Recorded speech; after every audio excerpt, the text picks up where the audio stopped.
जतनवा से भोला के मनावले से हो भोला बसलन पर्वतवा हो। बड़ी रे जतनवा से भोला के मनावले से हो भोला बसलन पर्वतवा हो।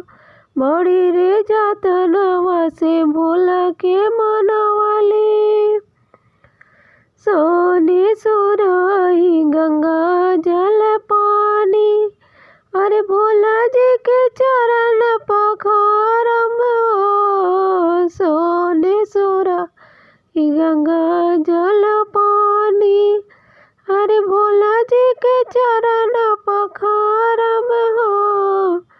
बड़ी रे जतनवा से भोला के मनावले से हो भोले बैठेलन पर्वतवा हो। बड़ी रे जतनवा से भोला के मनावले सोने के चौकी पे आसनी लगवानी अरे घर ही में भोला के बोलाई में हो। सोने के चौकी पे आसनी लगवानी अरे घोराही में भोला के बोलाई में हो। बड़ी रे जतनवा से भोला के मनावले से हो भोला बसेलन पर्वतवा हो। बड़ा रे जतनवा से भोला के बोलावले एकवन फुलवा के गजला गुथवानी अरे घर ही में गजला पहनाई में हो। एकवन फुलवा के गजला गुथवानी अरे घर ही में गजला पहनाई में हो।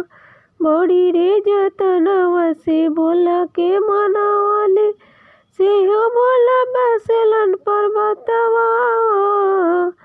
बड़ा रे जतनवा से भोला के मनावनी सोने के थोरिया में भंगिया धतुरवा सोने के थोरिया में भंगिया धतुरवा अरे घर ही में भोगावा लगाई में हो।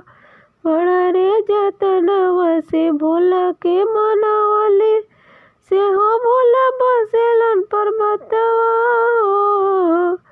बड़ा रे जतनवा से भोला के मनावले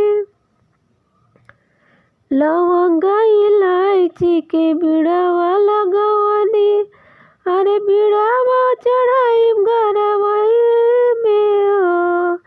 अरे लवंगा इलायची के बिड़ावा लगवानी अरे घर ही में बिड़ावा चढ़ाई में हो। बड़ा तनवा से भोला के मनावले से हो भोला बैठेलन पर्वतवा हो।